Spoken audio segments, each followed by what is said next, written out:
Hi, and welcome to Steve Wraith's True Crime Podcast. I'm joined today by a fairly large panel. I'm joined by Philip Walker and Yvonne Hartley, who have both spent a lot of incredible hours campaigning to free Jeremy Bamber. And I'm also joined by Neil Jackson, a good friend of mine who has been on the show before as an interviewer and an interviewee. Welcome, all three of you. Great to have you on. And thanks for spending some time with me to talk about a case which I've followed, intensely, I've got to say, over the last few years, especially with the campaign for potential release, picking up momentum. And Philip, I'll come to you first. Just give us an insight into who Jeremy Bamber is, please. Yeah, hi, Steve. In terms of the background leading up to the case, the Bambers were an affluent farming family that had lived in that part of Essex for generations, and they resided in close proximity to a number of members of their extended family who lived locally and who would subsequently play quite an important role in Jeremy's conviction. Both Jeremy and his sister Sheila were adopted by their parents Neville and June when they were only months old, and they had a wonderful upbringing in a loving family. Unfortunately, this happy scenario began to come under strain towards the beginning of the 1980s when Sheila developed serious mental health problems. And her issues became particularly acute when she was diagnosed with paranoid schizophrenia, which led her to being hospitalized twice for several weeks on both occasions. And her medication during that period was reassessed and increased. But unfortunately, despite being given this strong medication, she really struggled with life, particularly after the birth of her twin boys in 1979. Meanwhile, Jeremy went to boarding school, which he left at 16. And then after a series of odd jobs to save up money, he went traveling to Australia and New Zealand to study farming techniques in those countries and to work to afford some leisure time while he was out there as well. And then after returning from his travels, he eventually settled down to work on the family farm and lived in a house in Goldhanger, which is a village about 3 miles from White House Farm, the scene of the tragedy. And at the time of the tragedy, in August 1985, Sheila was living in a flat in Maida Vale in London. And since March of that year, the two twins had been in the primary care of their father, Colin Caffell. And she and the twins had come down for a rare visit to their parents, as the three of them, on the Sunday before the tragedy, on the 4th. And that really sets the scene for the appalling events that then went on to happen on overnight between the 6th and the 7th of August 1985. So take us through the events of that night. Yeah, well, it's probably easiest if I just outline the Crown's case, what the prosecution claimed happened. So Essex Police maintain that in the early hours of Wednesday, the 7th of August 1985, Jeremy Bamber rode his mother's bike to White House Farm. He gained entry to the locked house by way of a downstairs bathroom window, and that having done that, he retrieved a .22 rifle that he'd left out the evening before, and he loaded it with a 10-shot magazine, which he'd also left out the previous evening. He then went upstairs and shot 5 members of his family: his father Neville, his mother June, his sister Sheila Caffell, and Sheila's 2 6-year-old twin sons, Nicholas and Daniel. Then, again, according to the Crown, having killed the whole family, he staged the scene to look like a murder-suicide by Sheila before exiting the house by climbing out of the kitchen window and banging it shut from the outside, causing the catch to fall back into place, giving the impression that the window had been locked the whole time. He then, again, according to the prosecution, carried his mother's bike across several fields before cycling along a seawall to cover the 3 miles back to his house in Goldhanger. He then called the police at 3:26 a.m, claiming to have had a call from his father Neville, who told him, Jeremy, that his sister Sheila had got hold of one of their guns and was out of control in the house, and that would Jeremy come and help him deal with his situation. Now, this call was cut off and Jeremy was unable to contact his father back as the phone was off the hook. As a result, he eventually rang the police to ask for their assistance too. Now, according to the prosecution, this call from Neville to Jeremy never happened, and Jeremy just made it up to try and give himself an alibi. And at trial, the Crown offered really 3 pieces of proof in their mind as to why Jeremy was guilty of this crime. First was the testimony of Julie Mudford, Jeremy's ex-girlfriend, who said that Jeremy had been planning these murders for almost a year before the tragedy. And she went into great detail of things he'd supposedly said that indicated this. Secondly, there was blood found on one of the 2 sound moderators that was found in the house. One was found by police on the day of the tragedy, although they now deny that. And one was found by the relatives on the 10th of August, which is accepted by all parties that they did find a moderator on that day. And there was blood on this second moderator that the relatives found that the Crown claimed belonged to Sheila and Sheila alone. Now, the important fact about this moderator is that if it was on the gun, the whole weapon, i.e. the rifle and the moderator, would have been too long for Sheila to have laid down, as she did, put the rifle on her chest and commit suicide by shooting herself under the chin. And that was really the central contention of the prosecution case. Also, there was some paint on this moderator that the Crown said came from a struggle in the kitchen between Jeremy and his father, that they'd been struggling back and forth, and the end of the moderator had hit the underside of the Argus around in the kitchen, and the paint had come onto the end of the moderator as a consequence of that. And they used that to suggest that it must have been Jeremy responsible, because Sheila, being a relatively slight person compared to her 6'4" father, wouldn't have been able to overpower him. So those 3 things were really the central contentions of the Crown's case. Now, we can now undermine all 3 of those. And one of the main things, as a judge who was reviewing the case in 2012 said, if there was no moderator on the rifle, as we think we can now prove, then there is no case against Jeremy. The case completely falls away. So it was very important that the Crown managed to get this moderator into the narrative. And that explains a lot of the sleight of hand and fabrication that happened around the forensic evidence that was submitted at trial. So that's the broad outline of what happened and why Jeremy was convicted. Was it a unanimous decision at court?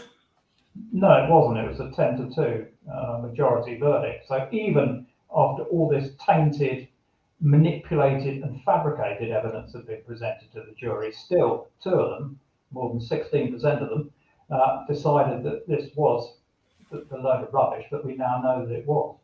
But of course, the jury as well, there was an abundance of evidence that they weren't privy to. So we can now show scientific evidence and witness statements and everything that completely undermines the prosecution case, as Philip says, which the jury were entitled to know at the time of the trial. They were very much given just one side of the story. Even the judge in his summing up actually stated that there was no way that Sheila could have committed suicide and that it must have been Jeremy. And that's completely biased. He shouldn't have been instructing the jury in that manner. But we've got the evidence now to prove Jeremy's innocence, to prove his conviction wasn't safe. Can you share some of that, Yvonne? We can. It's like where to start. So I know it was interesting because I watched you on Sean Atwood's podcast, and I was fascinated. I know how much work Neil's done on a similar case, the Angus Sibbett murder, the one-armed bandit murder in Newcastle, and we'll come to Neil in a minute. But I think I heard you state that you had worked your way through something like 350,000 individual documents, and that was, as Philip described, just the tip of the iceberg, because I think he mentioned, some kind of documentation figure of millions of documents that needed to be examined. But yeah, tell us about it, Yvonne. Tell us what new evidence is there. In 2011, the campaign founder, Sarah Hanover, had sent her from the legal team the documents that we now have. which were permitted to be disclosure. Now, we believed at the time this was full disclosure, but it's not, because going through that evidence over the years has revealed that we've only got a percentage of the total documentation. We know there were 4 million documents generated in the case, and despite court orders, the police still refusing to disclose the vast majority of this evidence. But even without that evidence, there's so much that has come to light since 2011. So one of the main factors regards Jeremy has several alibis, including the fact that Sheila was alive at the scene and the police know she was alive at the scene. But the primary alibi from 3:26 a.m. on the 7th of August is that Neville Bamber telephoned the police to advise them that his daughter had gone crazy and had hold of one of the guns. So there were 2 call log records. Now, the police dispute this. They say that the call operator noted the time down wrongly, he misread the clock. And so a log of Jeremy's call that states it's 3:36 was really just a mistake, and it was actually 3:26 and there was 1 phone call. But that's not the truth at all, because even the Essex police officer who took both phone calls, we can prove one same officer took both phone calls. He rang officers at Whitton Police Station at 3:30 back over the police radio to alert them to the events at White House Farm. That was following Neville's call at 3:26. And at 3:37, he contacted them again on the internal telephone, advised them that Jeremy was still on the phone and at trial, so that Jeremy had been on the phone for a minute when that happened. So even that alone proves that these 2 calls, but the analysis of those 2 call logs themselves proves that there are 2 calls, one made by Neville and one made by Jeremy. Sorry, just to complete that point, Steve, people might be thinking, well, why does this matter? It is absolutely essential, because all parties accept that when Jeremy made his call, he rang from his house in Goldhanger. Now, if Neville did ring the police, which we are certain he did at 3:26, then it would have been physically impossible for Jeremy to have committed the shootings, because it was far longer than 10 minutes to get from Goldhanger to White House Farm, which is about 3 miles away. And the police went to considerable trouble to try and prove that it was possible to get between the 2 sites in under 10 minutes.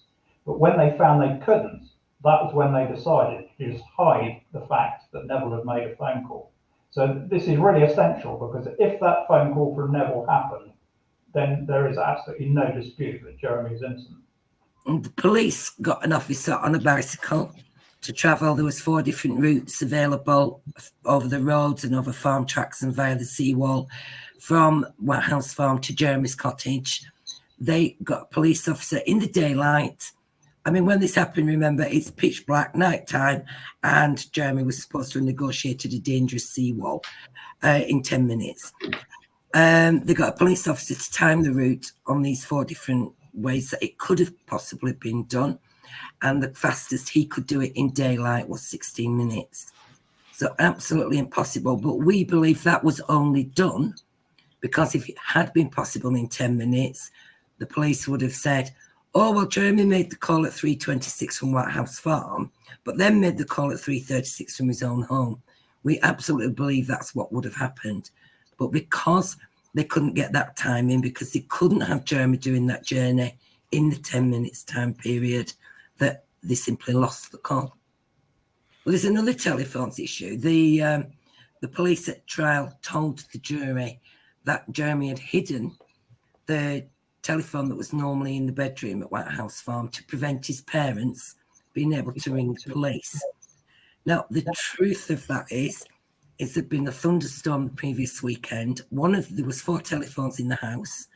One had become damaged in the phone call in the storm and had been collected by a telephone engineer, leaving 3 telephones in the house. Now, the police list where these telephones were on the morning of the 7th of August. So there was one in the kitchen, one in the office, and one on a shelf in the office, all photographed at the time. Weeks and weeks later, they say, Jeremy said, we found a telephone hidden in magazines in the kitchen, and Jeremy's deliberately hidden it to prevent his parents using the phone. But that very same telephone had been photographed on the 7th of August on a shelf in the office. But now the police say, no, there's no photograph of a phone on the shelf in the office, but it's documented.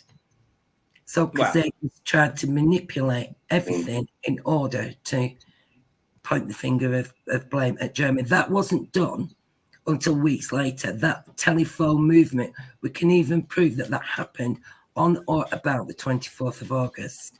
It didn't happen before then. Why do you think Yvonne and Philip, sorry Steve, why do you think the police were keen to point the finger at Jeremy rather than what perhaps somebody looking in might feel would have been a simpler explanation would be Sheila, the murder-suicide? Well, that of course is what they did initially come to the conclusion of. Taft Jones, the original senior investigating officer, had a number of very good reasons to come to the conclusion that it was a murder-suicide, because he I can run through a couple of those quickly if you want. Please do. Yeah, the first was that several officers saw a rifle propped up in one of the upstairs windows before the raid team went into the house. And that rifle subsequently ended up on Sheila's body. Now, the only way it could have got from the window to on top of her body is if she moved it. Jeremy was standing outside surrounded by dozens of police officers at that point. So that in itself was an indicator it was a murder-suicide.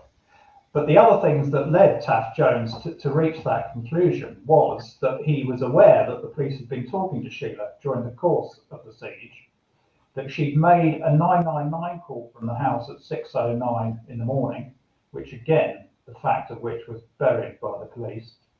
Also that Sheila, when she was first seen, was in the kitchen downstairs. And what we believe happened is that when the raid team took a little while to break down the back door to actually gain entry to the house, she woke up from either the sleep or the comatose state she was in.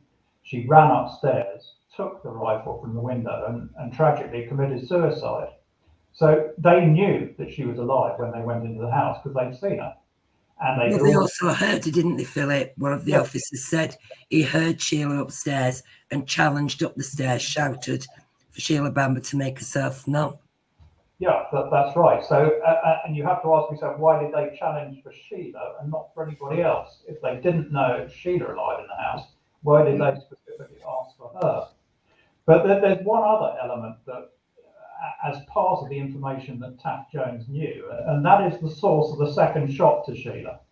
Because at trial, the fact that Sheila had one suicide shot under her chin and a further wound down the side of her neck was incredibly prejudicial to Jeremy, because it's not unknown for people to commit suicide by gunshot with two shots, but it's relatively rare, and obviously a lot more rare than just somebody using one shot to end their life.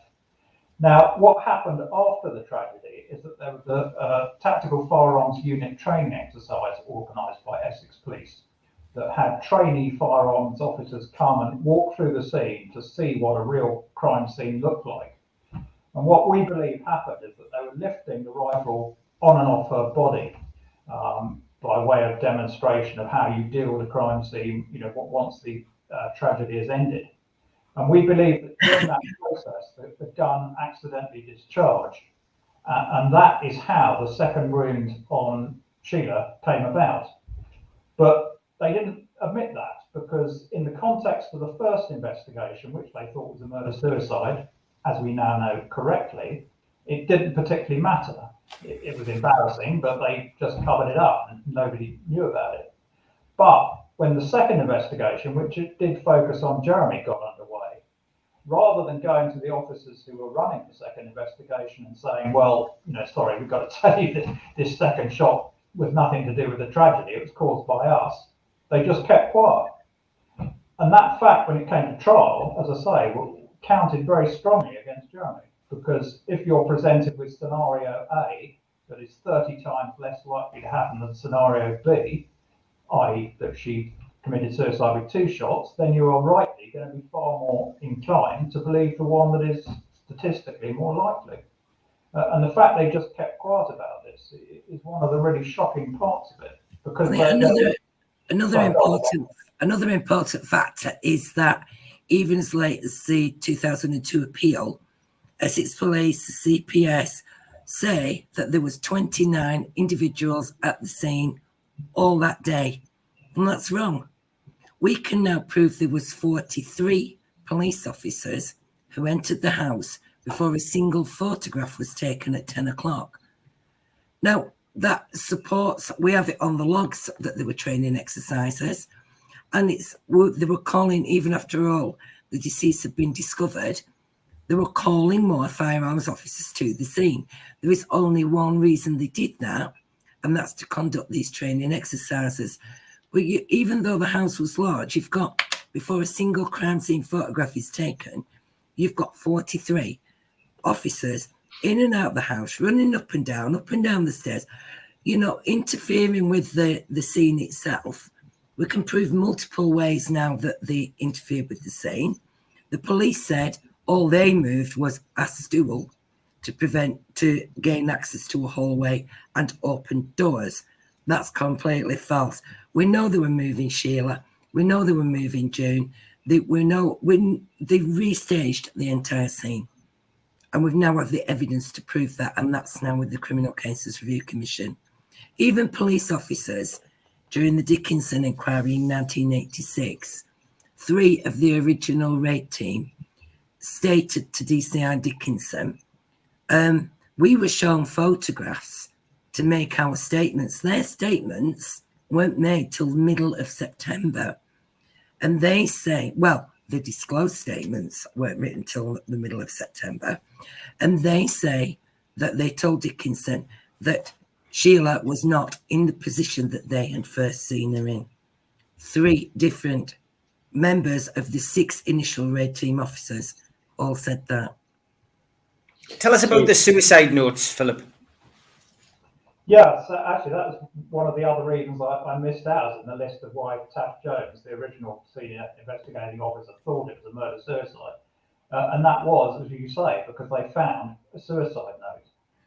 And ironically, this was first mentioned by DS Stan Jones, who, if you saw the ITV drama White House Farm, you would have seen in that programme was portrayed as the hero of the hour because he didn't accept the murder-suicide theory and kept pressing to find other evidence that incriminated Jeremy. So it was somewhat ironic that it should be him that first mentioned the suicide note. And the wording on it obviously stuck in his mind because he could recall it exactly all those years later. And he said the note had said, "I have just killed myself." Now, obviously referring to yourself in the past tense is somewhat unusual, but I think in the psychotic state that Sheila was in at the time, the fact she'd killed all her family, that was part of herself, and in her confused state, that sort of made sense. But anyway, they found this note, and in fact, the police have never denied there was a suicide note, but they say that either they can't find it or they've put forward a couple of children's scribblings as being this suicide note. So the whereabouts of that note is still unknown. We believe it's in the original murder-suicide file that's never been disclosed. And obviously, as and when it appears, it will have a major bearing on people's view of the case. We do actually have the Holmes box reference numbers that refer to a suicide note, but obviously we don't have it. We don't have the documents. We have asked them for it, very specifically. We asked the CPS for it, and we've asked Essex Police. Nope, you're not having it. Neil, just to give a bit of exists. Yeah, I'm just Neil. The reason I asked you to come on is because obviously you spent 5 years looking at the one-armed bandit case. You read a book, you got interested, you got in touch with the 2 people who served a term for murder, and you believed that those 2 guys were innocent, and you fought to get them to the courts of appeal and try and clear their name. There's a lot of similarities in what happened with your case to what has happened with Jeremy's, in the sense that there is a lot of evidence that has gone missing. There are a lot of statements that were taken which were ignored and not used in court. It seems to me that a lot of the big cases, we see this happening time and time again. It's a fault with our judicial system, isn't it? I think it is, and I think I'll be slightly careful because I know that you've still got your case with the CCRC, but in my opinion, it just isn't fit for purpose. It doesn't. It isn't on the side of the wrongfully convicted at all. We put forward a whole host of information, fresh information, because that's one of the prior requisites, isn't it, to be able to go to the CCRC is you have to have fresh information. And the crime that we were looking at was in 1967, so that's quite difficult to get fresh information from that far back. But we put forward a whole host of stuff, and we had, I think, 4 or 5 world-renowned experts in their fields of photography. We had firearms, we had motor mechanics, we had people who were at the top of their game, and the CCRC examined the evidence with a magnifying glass. They didn't get any experts in. They didn't get any, and they shut it down within 4 or 5 months. And we then went through this whole appeal procedure that went on for probably 4 years, something like that, where we just kept going back to them saying, yeah, but you've not looked at this properly, you've not looked at that properly. One of the things we had was with a motor vehicle. And we offered to supply them the original motor vehicle so they could use that to take measurements from, and they didn't take us up on that offer. They used another model of that vehicle, in fact, that was wrong. But they're kind of the gatekeeper to the Court of Appeal, and they really are. They're the only way you can get to the Court of Appeal. Absolutely. I'm being very careful at the moment because we've got submissions in, but they've been in since 10th of March. But we believe there's no way that we've supplied forensic reports, very detailed analysis. Everything is referenced meticulously. And so we made it easy for them. We haven't made it difficult, and we've said we'll assist where we can. And the evidence is compelling. And even on just issue 1, by the 4th page, they should be able to see that Jeremy his conviction is not safe. And so not only have we told them the conviction isn't safe, we've got misdirection by the judge, we've got points of law, we've got evidence of innocence. It's like, take your pick, CCRC, we don't care what you pick. Get us back to the Court of Appeal because, it's the evidence is massive. I mean, we've just got so much of it. And people will say to us, yeah, but how can you have so much evidence after all this time? But it's because we didn't get the wealth of material till 2011. And if we were given access to the forensic archive, like we want for our scientists, and if we were given the remaining material, which contains reports that says Sheila was responsible, it contains witness statements by all those officers who entered the house that morning, it contains call logs evidence, recordings, such an abundance of, if they were to give us that, this is why they won't give it us, because they know what it shows. And I mean, even in Jeremy's case in 1996, against a court order, what was made in 1994, Special Branch destroyed all the forensic evidence, apart from the rifle and the silencers. So Sheila's nightdress, that we could have got tested to establish DNA, blood groupings, enzyme groups, everything like that. It's not available. It's destroyed. The bullets have gone. The bullet cases have gone. Everything's gone. The Bible, the lot. And it's like, really, there's 252 photographs of the Bible. We've got one. Wow. Really? One of the other, it's crazy, isn't it? Philip, one of the other central characters to this is, of course, Julie Mudford. And this is certainly a person of interest within the case, isn't it? Yes, I mean, Julie was Jeremy's girlfriend for a couple of years before the tragedy. But as you say, she became one of the key planks of the prosecution case at trial. And when she initially came forward, which wasn't till about a month after the tragedy, she came out with a story that Jeremy had told her that he'd hired a hitman to carry out the killings. And she named an individual that they both knew from the local area as the person who'd done this. Now, fortunately for him, he happened to have a cast iron alibi for the evening in question. So there was no doubt that he hadn't done anything of the sort. But when they found out about this cast iron alibi, rather than going back to Julie and saying, well, this doesn't seem to be entirely truthful, Julie, they in effect said to her, well, don't worry, have another go. And eventually her story morphed into her saying that Jeremy had told her that Jeremy, had carried out the shootings. And she reinforced her point that he'd been thinking about this for some considerable time, that it was all driven by greed and supposed. Yeah, go on, Philip. I've just taken Yvonne out because I know Jeremy was going to be ringing, so I'll bring her back in when she's finished her call. She had some important information to give it. But yes, and she gave supposedly all this background information that showed that this mixture of greed and resentment was what had driven him to do it.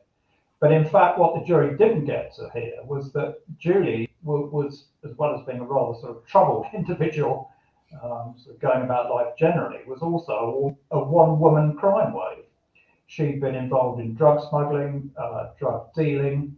She had multiple checkbook fraud offences that the police could have charged her with. So she was in a very weak position when she went to the police and gave them this story.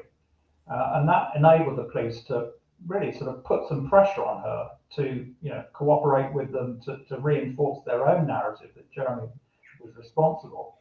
And the end result was that Julie was given immunity by the CPS for all of these crimes that she acknowledged that she committed, if she gave evidence against Jeremy. So clearly she had a very strong incentive to do that, because at the time she was training to be a teacher. She was at Goldsmith College in London. And at the time, I think it's still the same now, but certainly at that time, if you had a criminal conviction, you couldn't be a teacher. So at the very least, her career was going to go out the window. And with all these other offences, she may well have ended up in prison herself. So there was a strong element of both self-preservation in what she did, but also getting revenge in her mind against Jeremy for in effect ending their relationship after the tragedy. But the extraordinary thing is the police never sort of queried all these wild tales she was telling them. She pointed the finger at this guy Matthew McDonald as the hitman, and he was just somebody they knew down the pub. But he'd worked in Libya for a while, and for some reason this rumour had got around that he'd done some sort of mercenary work.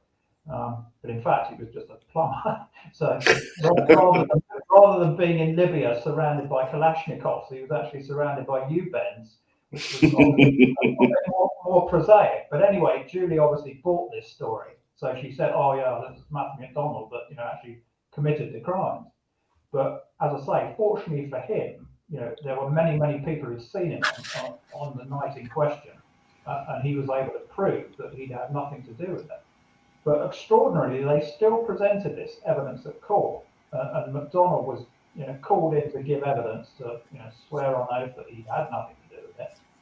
And they twisted this fact around by suggesting that Jeremy had been testing Julie by telling her this story about a hitman, and that when it turned out it didn't fly, then he changed his story to tell her the truth that Jeremy, had actually done it himself. So the sort of genesis of her whole testimony was really quite extraordinary. But she lied. Julie Mudford lied on so many issues. I'm not sure if Philip's already spoken about the fact she was given immunity from criminal charges, but only if she testified against Jeremy. And some of the lies in her witness statements, I mean, the police knew they were lies. So one example is she said Jeremy had stolen 2 Cartier watches. They were like, oh, right, we love this. So because it would have proved her credibility. So they went and checked it out. They got the serial numbers of the watches. No, Jeremy bought the watches. So rather than tell the jury, oh, well, actually, she told us this, but it checked out, they just didn't bother telling them at all. So, but as well, the checkbook fraud that the jury did get to know about that she committed was presented as a singular offence.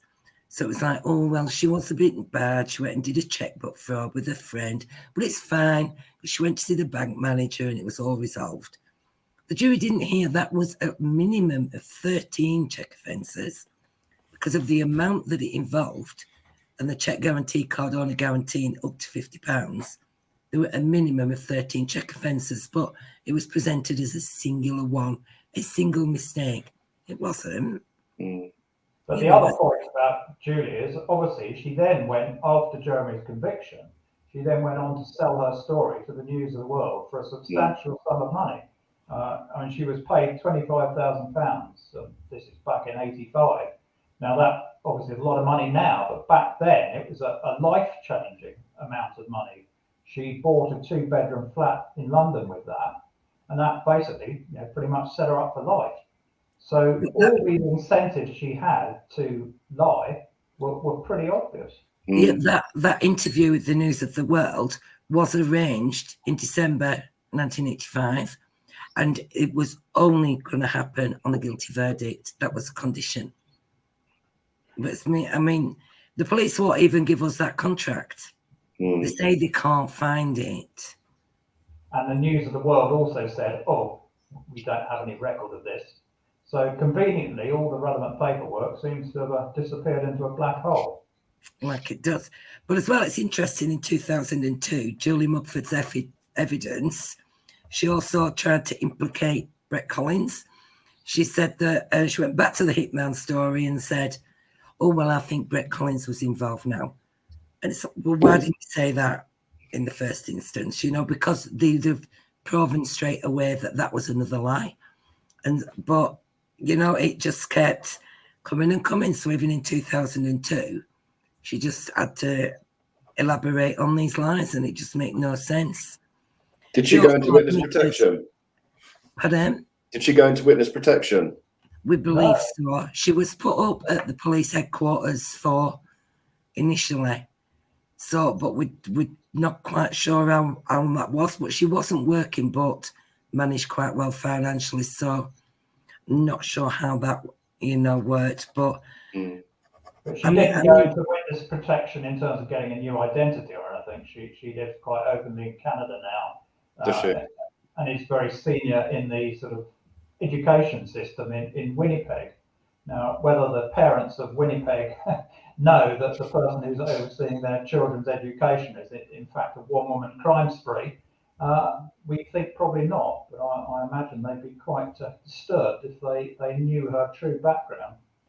But it's that with Julie as well. They said at trial that she didn't have any contact with the relatives. And yet in 2002, our friend D.S. Jones pops up again. And in his interview, he went, yes, of course I spoke to the relatives and Julie together. So, well, you lied at trial then. And that was issues involving the position of the Bible and everything like that, to try and make the impression that Jeremy had told them individually about this, where the Bible was and things like that. But it wasn't, they just spoke among themselves about it. There was so much when you cross-reference what Uncle Robert told the police on the 7th of September and what Julie Mudford told the police on the 7th of September. You cross-reference what they're saying, one in a diary and one in various statements, and it's unreal. It's just that much is that, that much is that. They didn't do that. There's some really obscure things that can only be done by talking through them. You touch on Uncle Robert there. Let's look at the inheritance issues and the wider family. And this again was something I found fascinating on Sean Atwood's podcast, that I think the other expert who was on the show at the time asked, if he got out now, if Jeremy walked out of the prison gates today, would he stand to inherit anything? And I think Philip had said, well, the caravan state alone the caravan site alone is built and grown over the years. And I think you said it was something in the region of £15 million worth, that site now. So Jeremy would stand to inherit half of that, which is £7.5 million. So we're not playing around with peanuts here. And the inheritance is a major factor, Philip, in this, I think, because subsequently when Jeremy has come up for decategorisation, who has objected to that but the family? The family didn't want him to come down from being a category A to category B, because who stands to lose out if he gets out of prison? The family, of course. But tell us about those inheritance issues, Philip. Yeah, well, this case is very much proof of the old adage of follow the money.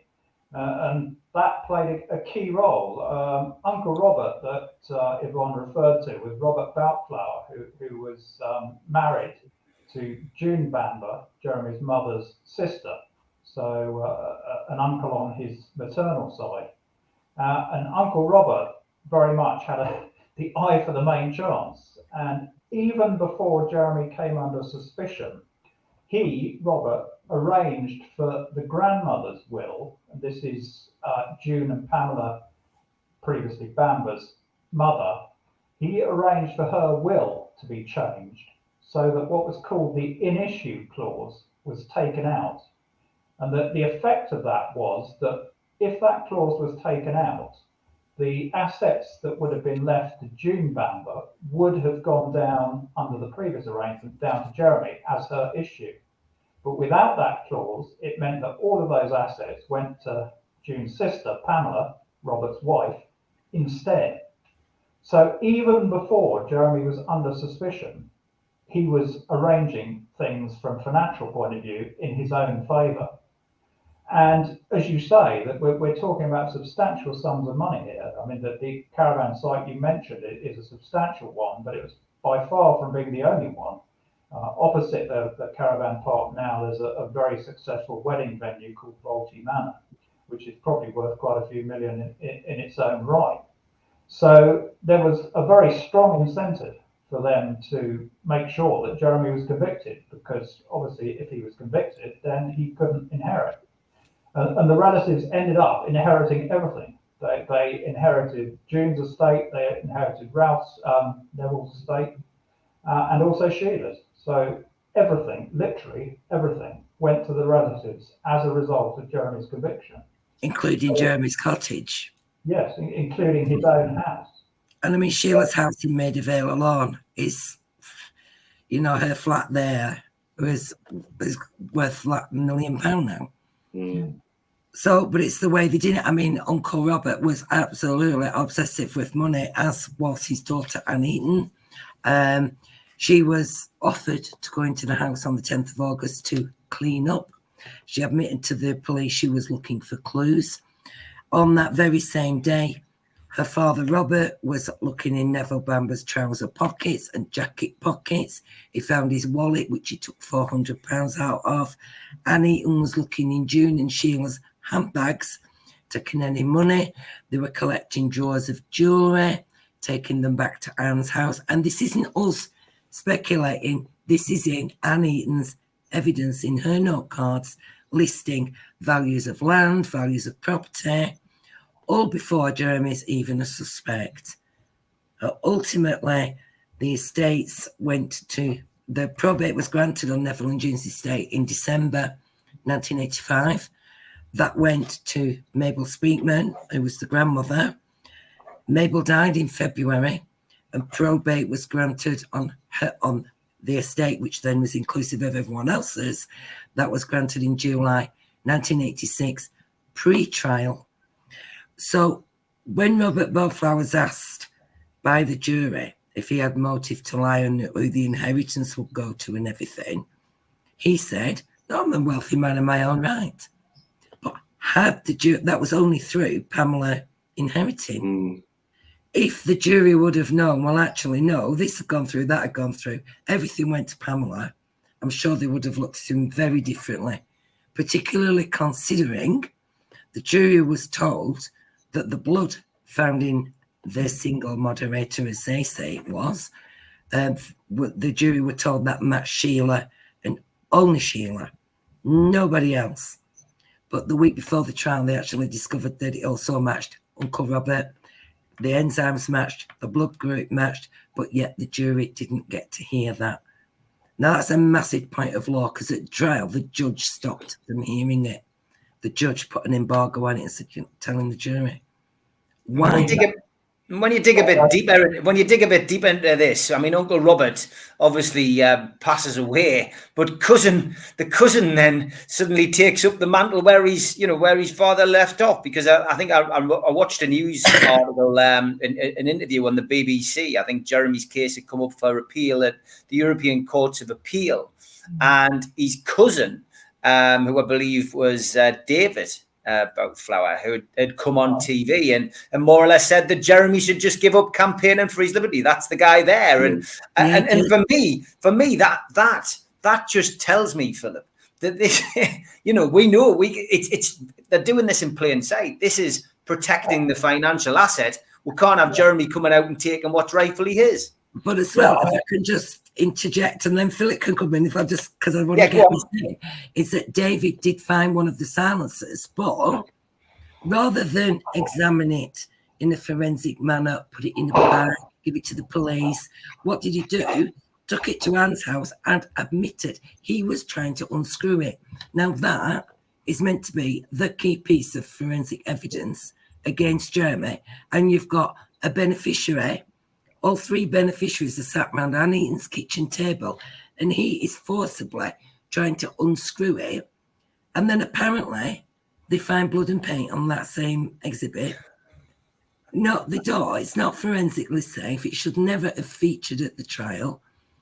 There's all these different elements that should never have been used. The scratch marks under the mantel shelf that the police say were caused by a silencer during the struggle in the kitchen.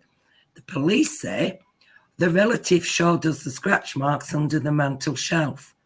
Well, the relatives didn't show them the scratch marks because there were no scratch marks there until September. So it all adds to the plot, doesn't it? But this might be a good point just to come back to the question of the two moderators, which people may have heard talk about before, and they might be asking themselves, well, why does it really matter how many moderators they were?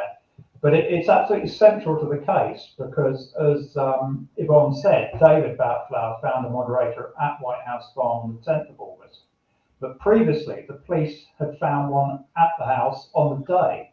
And they, in fact, announced this at a press conference on the day after. They said, we found a moderator at the house on the day, and we're having it forensically examined, and we'll keep you, the press, posted on whether it's relevant. But they now say, oh no, we never said that. And we have 3 different newspaper reports reporting this fact. And it eventually emerged that there was a recording of this press conference. So naturally, the campaign said, well, please give us this recording. And in best Richard Nixon style, they came out with a recording with the first half missing, which strangely happened to be the bit that they'd announced.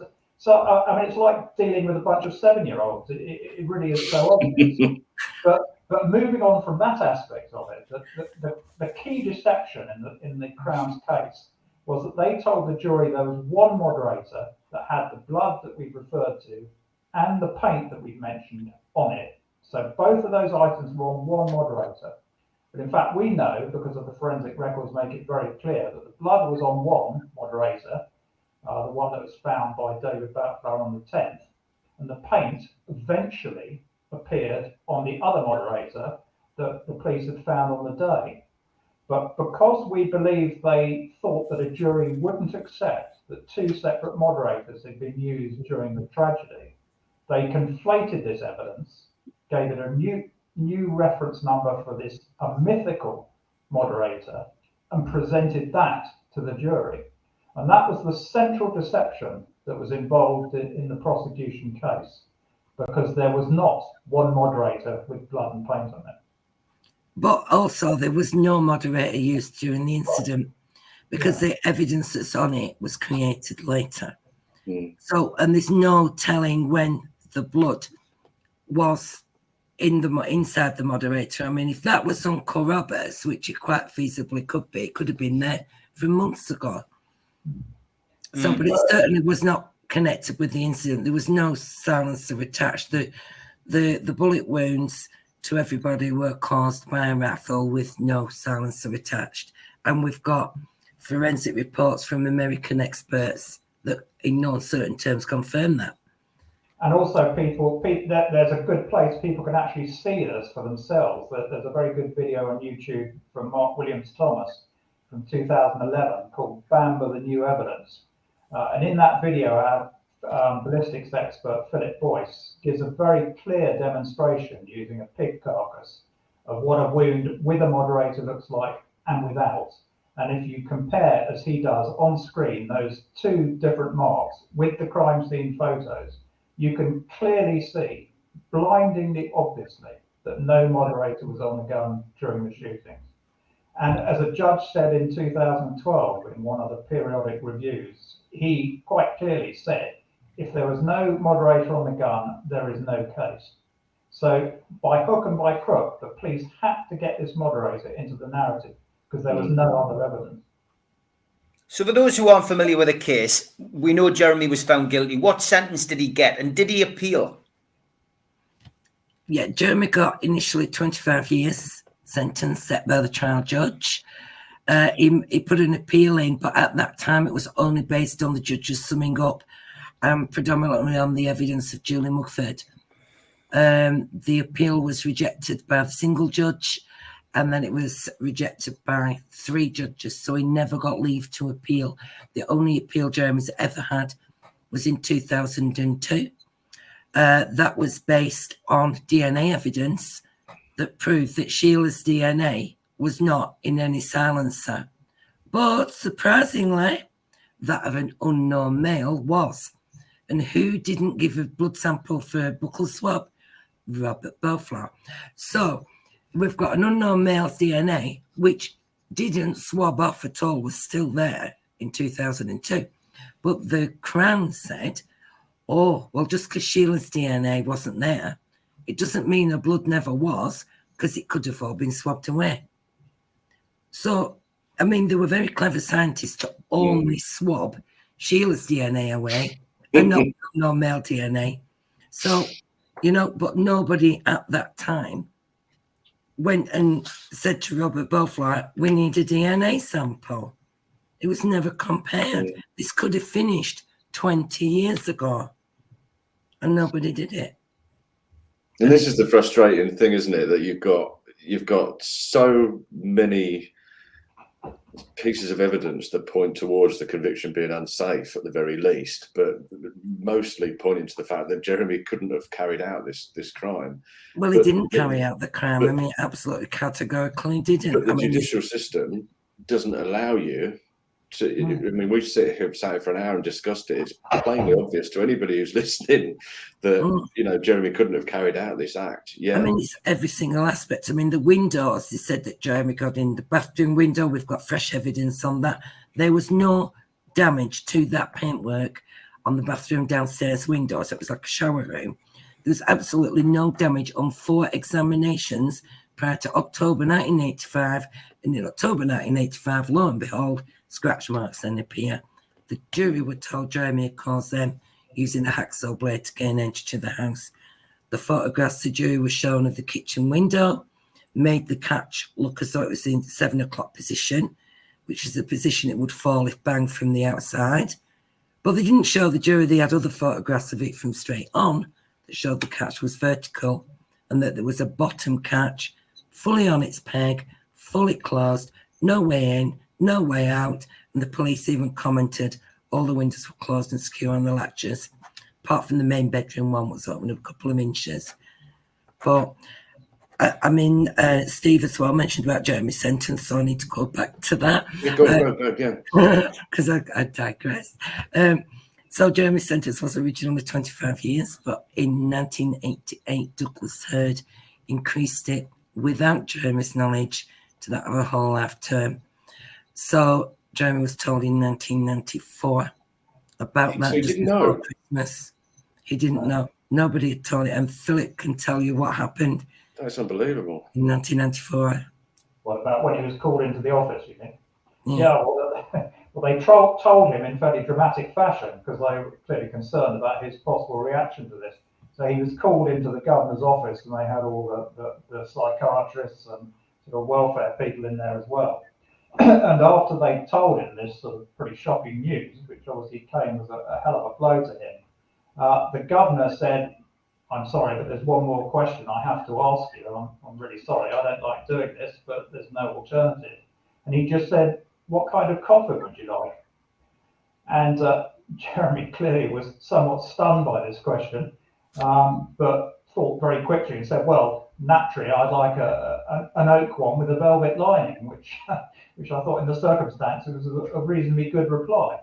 But that's how he was told in that totally blunt and almost offhand manner. So yes, it's not been the legal system's finest hour what's happened with that. Definitely not. Look, we've got a couple of points to finish off on. First of all, let's talk about the media.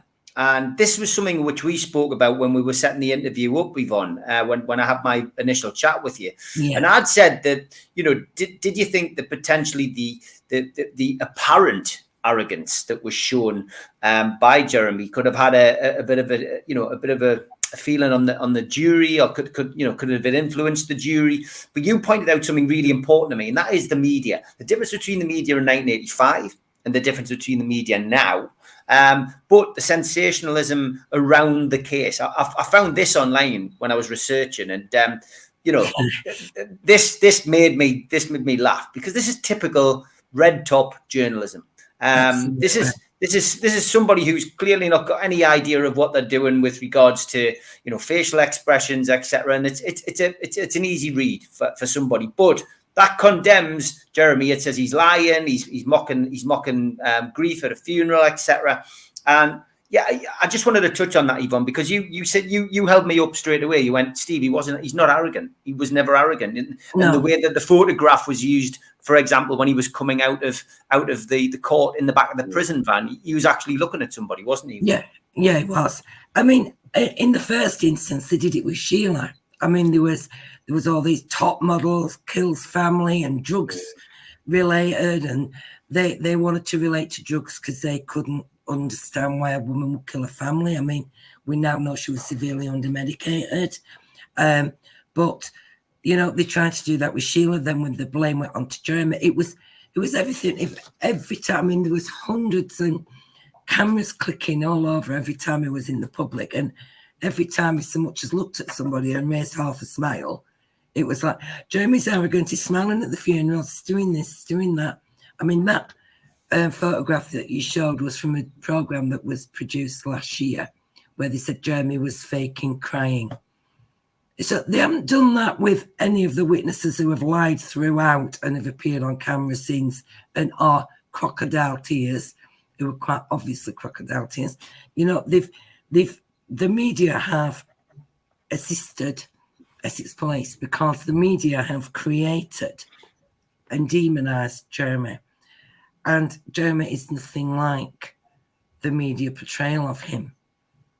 He's not a monster. He's an innocent man who's fighting for his justice, but not only his justice, the justice for his family, the justice for his sister and his nephews. And, we're all fighting for justice for him and for them as well. But they've just, like I say, they've demonized Jeremy. They still do it to this day. They do it with us when it don't work to have a go at Jeremy. Well, we'll have a go at the campaign instead.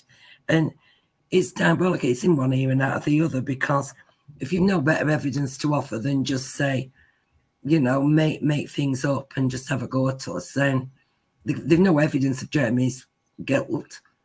So have a go at us for having no evidence of Jeremy's innocence. It won't stop us, and it won't stop Jeremy. They can say what they like. But definitely the media, as always, have a big role to play. I mean, look what they did with Christopher Jeffries. Look what they did with, plenty of other cases over the years. And they demonize who they believe makes the figure that they need this figure to be. And that was still very evident when with this last documentary that I think was on Sky last year, where it was all very much skewed towards his guilt. And I can't recollect anyway there being any voice for you guys or for the campaign or for anybody involved in fighting for Jeremy's innocence.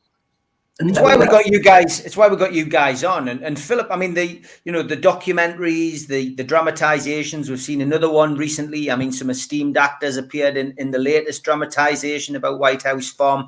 I guess it keeps the case in the public eye. But like Neil said, the campaign voice, Jeremy's voice, especially in documentaries, doesn't really get a look in. And that's why we wanted to get you on the podcast, because we wanted to at least give you a chance to put your say across without any editing and without us clipping things out and making it sound like you'd said one thing when you've actually said no. That's the beauty of being able to do this. It gives you a bit of freedom of speech, Philip and Yvonne. Well, right, yeah, I mean, the ITV drama White House Farm did have a big impact in terms of reminding the public what the case was all about. But unfortunately, whilst it was a very good bit of television, as you say, it had some very good actors in it, and it was well staged, regrettably, all the facts in it were just wrong, because it was based on Caroline Lee's book. And her book was really just a proxy for the prosecution case, because all the information she was given came from Ainsley, the head of the second investigation, who appeared on the latest programme, and from Cook, the head of the forensic effort in the second investigation. And it was just a complete travesty. As I mentioned earlier, it portrayed Taft Jones, the original investigating officer, as a complete idiot who, just leapt to conclusions without any evidence at all, and just was keener to go off and play golf than actually, solve this case. And for the reasons we gave you earlier, that is just totally untrue. But it's not like we sat back and let that happen.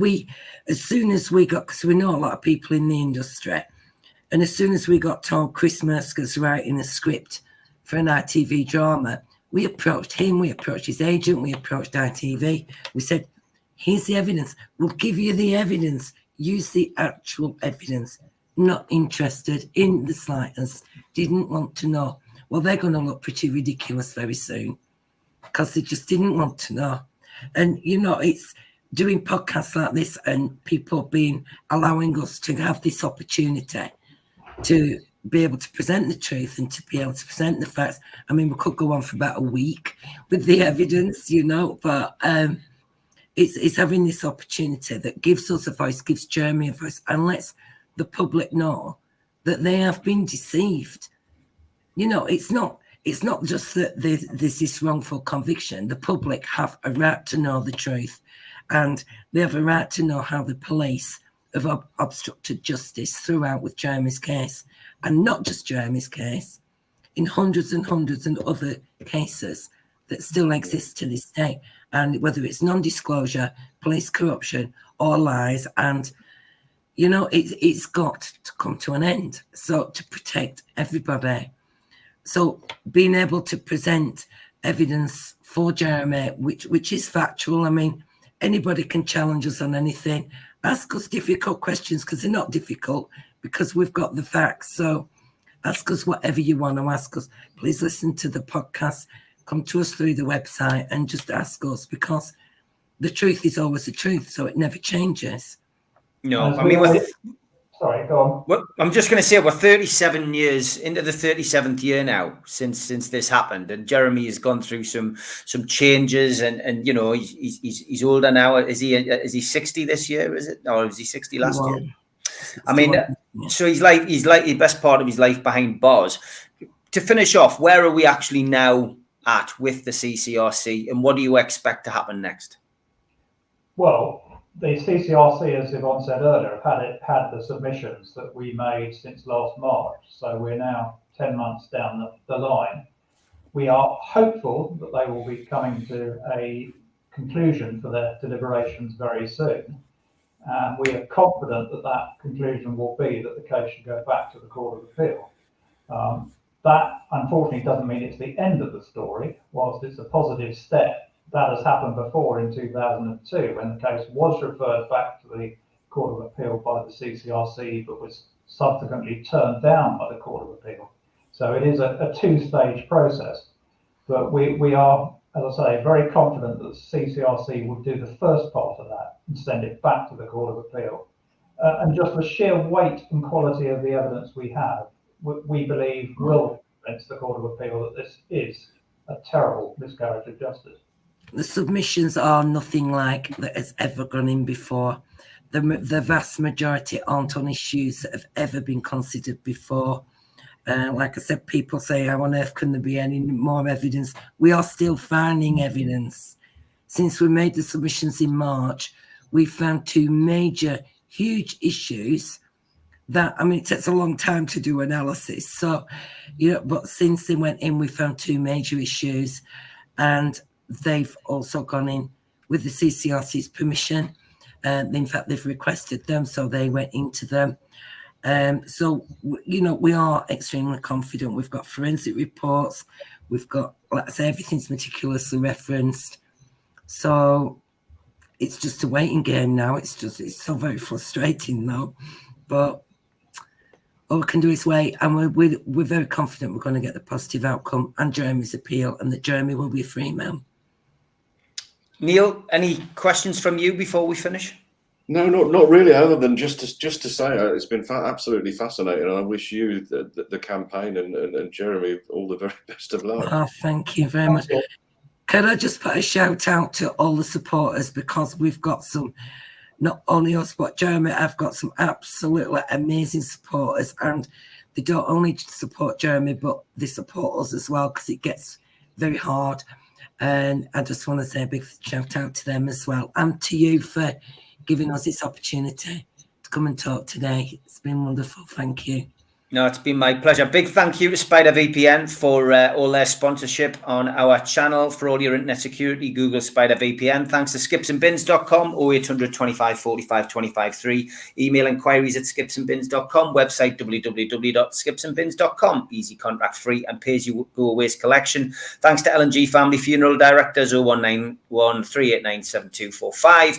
And to Garden of Healing Dispensary, CBD, Hemp and Cannabinoid Specialists, Stevie, www.thegohd.com. Thanks also to Arcot Interiors for all your kitchen needs. They are on Heaton Road in Newcastle. Google them, they come up at the top of the search list. Thanks to qtechshop.co.uk, the makers of pool tables and snooker tables in Wallsend, Newcastle, and to jabsignature.co.uk for making our flyers. Thanks also to Media Arts for everything that they do on the video side of things. If you're a first-time visitor to the channel, hit the subscription button by hitting the Newcastle Legends logo in the bottom right-hand corner, and you can subscribe for free. We still do 7 shows a week. Hit the thumb up under the video to like the video. It does do us a big favour. Click share to your social media, and drop into the comments box to speak to like-minded people to talk about the topics of this video. We're also available as a podcast on iTunes, Spotify, and all good podcast providers. Now, the links for the group, Facebook group, for our Facebook group, Steve Wraith's True Crime, is down below. And Philip and Yvonne will get the links off you for your relevant social media and for your Facebook groups as well, and put them below. Thank you. Philip, have you got anything else you'd like to say? Yeah, we always conclude by telling people that they should look into this themselves. Don't just take our word for it. A lot of the evidence we've been discussing, you can see on our website. So go and look at that, consider it for yourself, come to your own conclusion.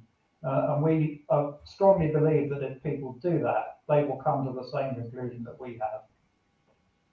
Philip, Yvonne, and Neil, thanks for joining us today. Fascinating discussion. And please pass on our best to Jeremy, and best of luck with the campaign. We will. Thank you very much. Thanks. Bye-bye. Thank you.